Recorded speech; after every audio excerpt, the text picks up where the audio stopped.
And then next we have something that's been huge news. I'm sure if you're tapped in at all, CalAI has been acquired by MyFitnessPal. CalAI is an app where you can scan food and you can track it and, try to achieve your weight loss or weight gain goals using their system. So it's very similar to MyFitnessPal, but the main piece that they figured out is that you can take a picture and you can use AI. I'm not sure which models they're using, but my guess would be Gemini just because of how cheap products, and that's kind of my recommendation for products because you can get it with like Gemini Flash for 40 cents per. But obviously there is a quality trade-off there, so it would be interesting to know what model. But nonetheless, they got acquired by MyFitnessPal. There's actually a huge interview on this guy Brett's YouTube channel. I forget what his name is fully, but super fascinating YouTube channel because it talks about startups, but it also like mainly focuses on like the marketing and the growth, not so, which is a big weakness of mine. I'm pretty solid on the engineering side, but very bad on the monetization and growth and marketing plays.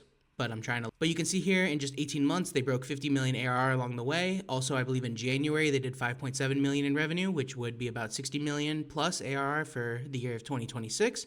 So they haven't gone into like specific deal numbers of how much they got acquired for, I guess, but it is being estimated that it's sold from anywhere between like 150 to 200 million dollars. Also very fascinating in the interview that he did, he mentions that they had as well as a full-time virtual assistant team, but it's interesting because they did kind of like market it as like they were just like a squad of like a few kids who were building this app, but as it developed, it became a much more streamlined system. They also talked about how like for the past 12 months, I believe, they've been communicating with MyFitness, a long negotiation process. I wonder if they were just going back and forth on the numbers or what they were figuring out.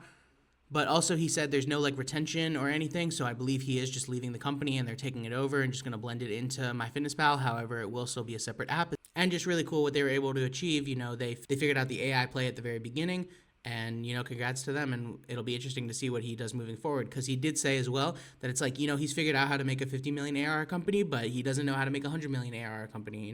So there's just levels to this, and it'll be very interesting to see what he